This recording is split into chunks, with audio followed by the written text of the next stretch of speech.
இதை கேட்ட ராகவ் ஒளிப்பதிவாளரிடம் கலந்து ஆலோசித்துவிட்டு கூறுவதாக தெரிவித்தான். ஒளிப்பதிவாளர் நவாஸிடம் ராகவ் தயங்கியபடியே, சார், அந்த பொண்ணு லக்ஷ்மி திடீர்னு தொடர மாதிரி சீன் வச்சா நடிக்க மாட்டேன், அப்படின்னா வேற ஆள் பார்த்துக்கோன்னு சொல்கிறா சார் என்றான். அதற்கு அவர், சினிமாவுக்கு வந்தாச்சுன்னா காட்சிக்கு தேவைப்பட்டா துணி இல்லாமல் கூட நடிக்கணும், அவள் தான் சிறந்த நடிகை, என்னமோ தொடக்கூடாதான். இனிமேல் அந்த பொண்ணு நடிக்கிறேன்னு சொன்னாலும் வேண்டான்னு சொல்லிடுங்க. எனக்கு சமீபத்தில் வெளிவந்த படத்தில் நடித்த நடிகை பத்மாவை நல்லா தெரியும். இந்த படம் வெளிவருவதற்கு முன்னாடி என்னை ஒரு முறை சந்திக்க வந்திருக்கா, அவகிட்ட வேணா பேசி பார்க்கலாம். அதற்கு ராகவ் வாயை பிளந்து கொண்டு, சார், என்னது பத்மாவா? அவங்க இன்னைக்கு பெரிய நடிகை, பெரிய பெரிய படங்கள்லாம் நடிக்க ஆரம்பிச்சிட்டாங்களே, நம்மோடலாம் நடிப்பாங்களா? அவங்க நடித்தா ரொம்ப நல்லா இருக்கும், ஆனால் அவங்க கேட்குற சம்பளம் எல்லாம் நம்மளால் தர முடியாது சார் என்றான். நான் பத்மா கிட்ட பேசிட்டு சொல்கிறேன் என்றார் ஒளிப்பதிவாளர். ஒளிப்பதிவாளர் நவாஸ் பத்மாவிடம் பேசுவதற்கு முன்பாக விஜயை அழைத்து ஒரு முறை பேசிவிடலாம் என தீர்மானித்தார். உடனடியாக விஜயின் அலைபேசியில் அழைத்த அவர், என்ன விஜய், எங்கே இருக்கீங்க என்றார். சார் சொல்லுங்க, கொஞ்சம் வெளியே இருக்கேன், பேசலாமா என்றதற்கு, சொல்லுங்க சார் பேசலாம் என்றான். அதான் கேள்விப்பட்டேன், ராகவ் சொன்னார் அந்த பொண்ணு வேண்டாம், அதுக்கு பதிலாக நடிகை பத்மா நடித்தா எப்படி இருக்கும்? அவள் பெயரை அவர் உச்சரித்த போதே இவனுக்கு உடல் முழுவதும் மின்சாரம் பாய்வது போல் இருந்தது. அதை இவன் வெளிக்காட்டி கொள்ளாததைப் போல, ஐயோ சார், அவங்க நடித்தா நல்லா தான் இருக்கும், ஆனால் அவங்க கேட்குற சம்பளம் என்னால் கொடுக்க முடியாதே சார் என்றான். சம்பளத்தை விடுங்க, நான் பேசிக்கிறேன், உங்களுக்கு சம்மதமா, அதை கேட்க தான் அழைத்தேன் என்றார். எனக்கு சம்மதம்தான் சார், நீங்கள் கேட்குறபடி கேட்டுக்கோங்க என்றான். அலைபேசியை துண்டித்ததும், என்னடா விதி வலியது போல இருக்கே என நினைத்து தனக்குள்ளே சிரித்து கொண்டான். சரி, என்னதான் நடக்குதுன்னு பார்ப்போம் என்றபடியே தனது வீட்டிற்கு சென்றான்.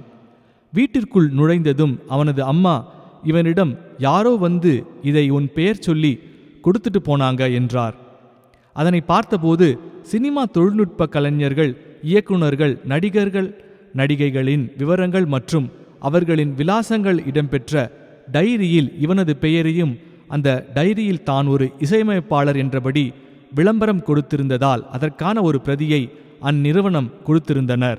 அதை பெற்றுக்கொண்ட போதுதான் இவனுக்கு ஞாபகம் வந்தது, இவனின் நண்பர் அசோக், நீ சினிமாவில் இசையமைப்பாளராக ஆகிறதுக்கு முயற்சி பண்ணுற, இந்த டைரியில் விளம்பரம் கொடுத்தா நிறைய சினிமாக்காரங்க கண்ணில் படும் என்றதால் கொடுத்திருந்தோம் என நினைத்து கொண்டான். அதனை எடுத்துக்கொண்டு அவனுடைய அறைக்கு சென்று அதனை பிரித்து பார்க்க தொடங்கினான். முதலில் பெரிய நடிகர்களின் புகைப்படங்கள், அதற்கு கீழ் அவர்களின் விலாசங்கள் இடம்பெற்றிருந்தன. காகித பக்கங்களை மெதுவாக புரட்டி கொண்டே பார்த்தபோது அடுத்ததாக பெரிய நடிகைகளின் புகைப்படங்கள் வரத் தொடங்கின. அதனையும் மெதுவாக இவன் புரட்டி கொண்டே சென்று காகிதத்தை திருப்பிய போது பத்மாவின் புகைப்படத்தை கண்டான். அவள் அந்த புகைப்படத்தில் சட்டை அணிந்தபடி வாயை ஊவென்று வைத்து கொண்டு காட்சியளித்தாள். அதை பார்த்ததும், ஓ, இதில் விளம்பரம் கொடுத்திருக்கா போல என்று நினைத்து கொண்டான். நம்மோட புகைப்படம் எங்கே என பரபரப்பாக இவன் தேடிய போது அந்த டைரியின் முடியும் தருவாயில் இசையமைப்பாளர்கள் பற்றிய குறிப்புகள் மற்றும் புகைப்படங்கள் இடம்பெற்றிருந்தன. அதில் திருப்பிக் கொண்டே வந்தபோது இவனுடைய புகைப்படத்தை காண முடிந்தது. இவனுடைய புகைப்படத்தை கண்டதும் திருப்திப்பட்டு கொண்டவன் மறுபடியும் பத்மாவின் புகைப்படம் இருக்கும் பக்கத்தை தேடி அவளை பார்த்த மகிழ்ச்சியில் டைரியை மூடிவிட்டு தூங்கச் சென்றான். அடுத்த நாள் காலை ராகவ் இவனுடைய அலைபேசிக்கு அழைத்து, நவாஸ் சார் ஃபோன் பண்ணார், உங்களுடைய பாட்டை பத்மாவினுடைய மின்னஞ்சல் முகவரிக்கு அனுப்புவீங்களா? அவ பாட்டை கேட்டுட்டு சொல்றதா நவாஸ் சொன்னதாக சொன்னான். சரிடா ராகவ், பத்மாவோட மின்னஞ்சல் முகவரியை கொடு, நான் அவளுக்கு பாட்டை அனுப்பிடுறேன் சொன்னபோது ராகவ், இல்லை நவாஸ் சார் என்னதான் அனுப்ப சொன்னார் என புழுகினான். என்னோட மின்னஞ்சல் முகவரிக்கு பாட்டை அனுப்பிடுங்க, நான் பத்மாவிற்கு அனுப்பிடுறேன் என தெரிவித்தான். உடனே விஜய் அவனுடைய பாட்டை ராகவிற்கு அனுப்பினான். தன்னுடைய மின்னஞ்சல் முகவரிக்கு வந்த உடனேயே அதனை பத்மாவிற்கு ராகவ் அனுப்பினான். அடுத்த நாள் பரபரப்பாக ராகவ் விஜயை அலைபேசியில் அழைத்தான். அலைபேசியை எடுத்த விஜய், ஏண்டா இவ்வளோ பரபரக்கிற, என்ன விஷயம் சொல்லு என்றான். ஐயோ, என்னால் நம்பவே முடியல, பத்மா ஃபோன் பண்ணா, என்ன காரணத்துக்காக இந்த பாட்டை ஒளிப்பதிவு பண்ணுறீங்கன்னு கேட்டா. நான் அதுக்கு இயக்குனர் ஆகணும்னு முயற்சி பண்ணிட்டுருக்கேன், அதுவும் நீங்கள் நடித்து இந்த பாட்டு ஒளிப்பதிவு ஆச்சுன்னா ரொம்ப நல்லா இருக்கும்னு சொன்னேன். யார் இதை தயாரிக்கிறான்னு கேட்டா. விஜய்னு என்னுடைய நண்பர் என்றேன். அவரும் சினிமாவில் இசையமைப்பாளர் ஆகணும்னு முயற்சி பண்ணிட்டு இருக்கார். அவர் இசையமைச்ச பாட்டு தான் நான் உங்களுக்கு அனுப்பினது என்றேன். எல்லாத்தையும் கேட்டுவிட்டு அவங்க அப்படியா, யோசிச்சு சொல்றேன்னு சொன்னாங்க என்றான். விஜய் ராகவிடம் பாட்டை பற்றி எதுவும் சொன்னாளா என்று கேட்டதற்கு இல்லையே, அதை பற்றி எதுவும் சொல்லலையே என்றான். அவனே தொடர்ந்து அவங்க நடிக்க சம்மதிச்சா நல்லா இருக்கும், பாப்போம் என்ன சொல்றான்னு என்றான். 2 நாட்கள் கழித்து ராகவும் விஜயும் ஒன்றாக இருந்தபோது பத்மாவின் அழைப்பு ராகவின் அலைபேசியில் ஒலித்தது. பயந்து கொண்டே அலைபேசியை எடுத்த ராகவ், சொல்லுங்க மேடம் என்றான். நான் நீங்க அனுப்பின பாட்டில் நடிக்கலாம்னு இருக்கேன். அதுக்கு சம்பளமா ₹1 கொடுக்கணும். எப்போது படப்பிடிப்புன்னு முன்கூட்டியே சொல்லிடுங்க, அதுக்கு ஏற்றாற்போல் என் கால்ஷீட் கொடுக்க முடியும் என்றாள். இதை கேட்டதும் மிகவும் பூரிப்படைந்த ராகவ், ரொம்ப தேங்க்ஸ், நீங்க நடிக்க சம்மதிச்சது பெரிய விஷயம், இந்த உதவியை நான் மறக்கவே மாட்டேன் என்றான். அதற்கு அவள், எப்போது படப்பிடிப்புன்னு மட்டும் நவாஸ் கிட்ட கேட்டுட்டு சொல்லிடுங்க என்றாள். அலைபேசியை துண்டித்துவிட்டு ஏ என்றபடியே விஜயை கட்டி அணைத்து கொண்டான். பத்மா நடிக்க சம்மதிச்சிட்டா, அதுவும் ₹1 சம்பளம் மட்டும் கொடுத்தா போதும்னு சொல்லிட்டா என்றான். அதை கேட்டதும் விஜயும் மிகவும் சந்தோஷம் அடைந்தான். உடனே இதை நவாஸ் சார் கிட்ட சொல்லணும் என்றார்கள். நவாஸை அலைபேசியில் அழைத்த ராகவ், சார் பத்மா ஃபோன் பண்ணாங்க, அதான் அவங்க பாட்டில் நடிக்கலாம்னு முடிவு பண்ணிட்டேன், அதுக்கு சம்பளமா ₹1 மட்டும் கொடுத்தா போதும்னு சொல்லிட்டாங்க என்றான். அதை கேட்ட நவாஸ், என்னது ₹1 சம்பளமா, ரொம்ப பெரிய சம்பளம்தான் என்று நக்கலாக சிரித்தார். ஷூட்டிங் டேட் எப்போன்னு சொல்ல சொன்னாங்க சார், அதான் நீங்கள் தான் இனிமேல் முடிவு பண்ணணும் என்றான். இன்னைக்கு நேரமாயிடுச்சு, நாளைக்கு கோவூர் போய் லொக்கேஷன் பார்த்துட்டு எப்படியும் ஒரு 10 நாளைக்குள்ள ஷூட்டிங் பிளான் பண்ணிடலாம். நாளைக்கு வரும்போது அப்படியே ஆர்ட் டைரக்டர் சுரேஷையும் கூட்டிகிட்டு வந்துடுங்க. செட் ப்ராப்பர்ட்டிஸ் அப்போ தான் என்ன வேணும்னு சொல்ல முடியும். நாளைக்கு காலையில் ரெடியாக இருக்கேன், நீங்களும் விஜயும் லேட் பண்ணாமல் வந்துடுங்க என்றார். அடுத்த நாள் காலை இவர்கள் இருவரும் ஆர்ட் டைரக்டர் சுரேஷை அழைத்து கொண்டு சென்றபோது நவாஸ் வீட்டின் வெளியே சுமார் 25 வயதுடைய இளைஞன் கருமையான நிறம் மற்றும் நல்ல அடர்த்தியான தாடியுடன் வெளியில் காத்து கொண்டிருந்தான். இவர்கள் கார் அங்கு சென்று அவனுக்கு அருகில் நின்றதும் இவர்களை கோர பார்வையில் ஏற இறங்க பார்த்து கொண்டிருந்தான். ராகு உள்ளே சென்று நவாஸை அழைத்து கொண்டு வெளியில் வந்தபோது, இவன் என் அசிஸ்டன்ட் அரவிந்த் என்று இவர்களிடம் அறிமுகம் செய்து வைத்தார். அரவிந்திடம், நான் சொன்னல அந்த பாட்டு ஒளிப்பதிவு பண்ணணும்னு, அது இவங்க தான் என்றார். இரு தரப்பினரும் பரஸ்பரமாக சிரித்து கொண்டனர். கிளம்பலாமா என்றார் நவாஸ். சற்று நேரத்தில் கார் கோவூர் சென்றடைந்தது. படப்பிடிப்பு எடுக்கும் வீட்டிற்குள் இவர்கள் அனைவரும் செருப்பை கழற்றிவிட்டு உள்ளே நுழைந்தனர். ஆனால் ஒளிப்பதிவாளர் நவாஸ் மட்டும் செருப்பு காலுடனே உள்ளே நுழைந்தார். இவர்களை நன்கு அறிந்திருந்த அந்த முதிர்ந்த கிழவனும் கிழவியும் வாங்கையா என்றனர். நவாஸ் ஆர்ட் டைரக்டர் சுரேஷை அழைத்து சில குறிப்புகளை எடுத்துக்கொள்ள அறிவுறுத்தினார். விஜயை அழைத்த நவாஸ், அடுத்த வாரம் சனி ஞாயிறு ஷூட்டிங் பிளான் பண்ணிக்கலாம் என்றார். பிறகு அவரே, உங்களுக்கு ஓகே தானே என்றார். அதனை ஆமோதிப்பது போல பண்ணிக்கலாம் என்றான். மறுபடியும் நவாஸ் விஜயிடம், கொஞ்சம் செலவு பார்க்காதீங்க, நல்லா பண்ணணும், எனக்கு கிரேன் எல்லாம் வேணும் என்றார். சற்று தயங்கியவாறு சரி என்றான். இது அத்தனையையும் நவாஸின் உதவியாளர் அரவிந்த் கவனித்து கொண்டிருந்தான். நவாஸ் பின்புறமாக சிகரெட் பிடிப்பதற்கு சென்றபோது, ஹாய் விஜய் என்று அரவிந்த் பேசத் தொடங்கினான். சொல்லுங்க அரவிந்த் என்று விஜய் கூறிய போது, கேட்குறேன் தப்பா எடுத்துக்காதீங்க விஜய், இந்த பாட்டை ஒளிப்பதிவு பண்ணுறதுக்கு நீங்கள் எவ்வளோ பட்ஜெட் வச்சிருக்கீங்கன்னு தெரிஞ்சுக்கலாமா என்றான். ஏன் கேட்குறீங்கன்னு விஜய் கேட்டதற்கு, இல்லை தெரிஞ்சுக்கலாமேன்னு தான் கேட்குறேன் என்று இழுத்தான். ஒரு 40,000 அதுக்குள்ளே முடிச்சிடலான்னு தான் ராகவ் சொல்கிறான், அவ்வளோதான் என்னாலேயும் முடியும், அதை ஒத்துக்கிட்டு தான் நான் இதுக்கு சம்மதிச்சிருக்கேன் என்றான். அதற்கு அரவிந்த், நான் சொல்கிறேன்னு தப்பா எடுத்துக்காதீங்க, அதில் எல்லாம் இதை முடிக்கிறது சாத்தியமே இல்லை என்றான். இதனை கேட்ட விஜயிற்கு பக்கென்று தூக்கி வாரி போட்டது. ராகவ் தான் அவ்வளோ உறுதியாக சொல்கிறானே என்று மறுபடியும் அரவிந்துடன் வாதாடினான்.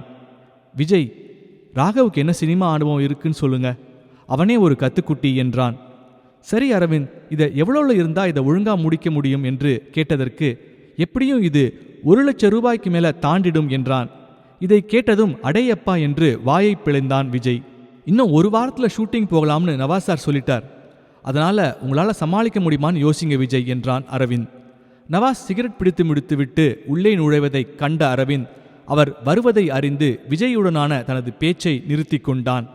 நவாஸ் கிளம்பலாமா என்றார். வீட்டு உரிமையாளர்கள் கிட்ட படப்பிடிப்பு தேதியை சொல்லி உறுதிப்படுத்திக்கோங்க, அப்புறம் வேற யாருக்கும் அன்னைக்கு தேதியில் வாடகைக்கு விட்டுட போகிறாங்க. ராகவ் அந்த முதியவர்களிடம் சென்று அடுத்த வார படப்பிடிப்பு தேதியை கூறி ஒரு சிறிய தொகையை முன்பணமாக கொடுத்தான். அனைவரும் காரை எடுத்துக்கொண்டு கிளம்பினர். காரில் பயணிக்கும் போது நவாஸ், அடுத்த வாரம் படப்பிடிப்பு தொடங்குற நாளைக்கு முன்னாடி இங்கே வந்து பார்க்கணும்.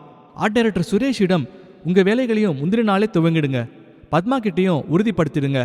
அவகிட்ட நேற்று தான் நான் ஃபோனில் பேசும்போது அடுத்த வாரம் சனி ஞாயிறு ஷூட்டிங் இருக்கும்னு சொல்லிட்டேன். எதுக்கும் ராகவ், நீங்களும் ஒரு வாட்டி அவகிட்ட தெரிவிக்கிறது தான் முறையாக இருக்கும். அவளுக்கு ஃப்ளைட் டிக்கெட் எல்லாம் ஏற்பாடு பண்ணிடுங்க. மற்றபடி நல்ல ஹோட்டலில் 2 நாளைக்கு ரூம் போட்டுடுங்க விஜய். ஏன்னா அவன் நடிக்க சம்மதிச்சது பெரிய விஷயம். அதுவும் சம்பளம் எதுவும் வாங்காமல் யார் நடிப்பா சொல்லுங்க என்றபோது விஜய்க்கு இந்த படப்பிடிப்பை நடத்தி முடித்துவிட முடியுமா என்று வயிற்றை கலக்கியது. நவாஸின் வீடு வந்ததும் அவரும் அரவிந்தும் இறங்கிக் கொண்டார்கள். அப்போது நவாஸ் இருவரிடமும், உங்களுக்கு இது நல்ல வாய்ப்பு, அதை சரியா பயன்படுத்திக்கோங்க, மற்றது ஃபோனில் சொல்றேன் என்றார். இருவரும் ஆமோதிப்பது போல் தலையசைத்தனர். ராகவின் வீட்டருகே கார் சென்றடைந்ததும் விஜய் ராகவிடம் சற்று நேரம் பேச வேண்டும் என்றான்.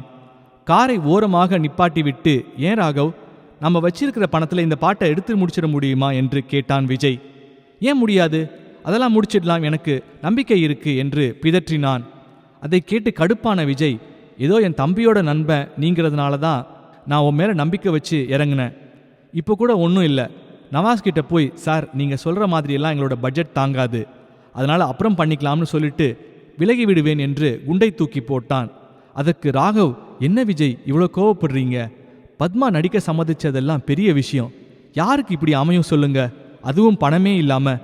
ஒன்றும் பயப்படாதீங்க, எப்படியும் நாம் வச்சிருக்கிற பணத்தில் முடிச்சிட முடியும் என்று ஒப்பேத்தினான். ஏதோ சொல்கிற, அவளோட ஃப்ளைட் டிக்கெட்டும் ரூம் செலவு மட்டுமே 10,000 தாண்டிடுது என்றான். ராகவ், இப்படி வேணா பண்ணலாமா? நான் வேணா பத்மா கிட்ட கேட்டு பார்க்கவா? உங்கள் வீடு தான் பெருசாக இருக்கே, அதில் வேணா வந்து தங்கிக்கிறான்னு கேட்டு பார்க்கவா என்றான். விஜய், என்னடா விளையாடுற? அவ ஒரு நடிகை, எப்படி என் வீட்டில் வந்து தங்கிக்க சம்மதிப்பா? ராகவ், நமக்கு பணம் மிச்சமாகுது இல்லையா, நீங்கள் கவலையை விடுங்க, நான் அவகிட்ட கேட்டுட்டு சொல்கிறேன் என்றான். விரக்தியான மனநிலையில் அங்கிருந்து கிளம்பினான் விஜய். அடுத்த நாள் காலை விஜயின் வீட்டிற்கு ராகவின் உதவியாளர்கள் ஸ்ரீனி மற்றும் கிருஷ்ணா வந்திருந்தனர். சார் வணக்கம் என்றான் ஸ்ரீனி. நான் சொல்கிறேன்னு தப்பாக எடுத்துக்காதீங்க, உங்களுக்கு சினிமா அனுபவம் கிடையாது. அந்த ஆள் நவாஸை நம்பாதீங்க, உங்களை கழுத்தறுத்துடுவான், வீணா போய் மாட்டிக்காதீங்க. அதான் ஸ்ரீனி, நவாஸோட உதவியாளர் அரவிந்த் இது எடுத்து முடிக்கிறதுக்கு 1 லட்ச ரூபா தாண்டிடும்னு சொல்கிறான். ஆனால் ராகவ் என்னமோ திரும்ப திரும்ப 40,000க்குள்ளேயே முடிச்சிடலாம்னு அவ்வளோ உறுதியாக சொல்கிறான். எனக்கு ஒன்றுமே புரியலை என்றான் விஜய். சார், அரவிந்த் சொல்கிறது தான் சார் உண்மை. அதுவும் அவர் கூடவே பல படங்களில் பணிபுரிஞ்சவன். அவன் சொன்னால் நிச்சயமாக கரெக்டாக இருக்கும் சார். எங்கால் ராகவுக்கு ஒன்றுமே தெரியாது, சும்மா ஆர்வக்கோளாறு என்றான். பேசாமல் படப்பிடிப்பை நிப்பாட்டிடுங்க சார், அப்புறம் தேவையில்லாமல் அசிங்கமாகிட போகுது. படப்பிடிப்பு நிப்பாட்டுறது சுலபந்தான் ஸ்ரீனி, ஆனால் பத்மா வேற நடிக்க ஒத்துக்கிட்டா, அதான் யோசிக்கிறேன். ஸ்ரீனி, நான் எந்த ஒரு காரியத்திலையும் அவ்வளோ சுலபமாக இறங்க மாட்டேன். அப்படியே இறங்கிட்டேன்னா அதை முடிக்காமல் அதிலிருந்து வெளிவர மாட்டேன் என்றான்.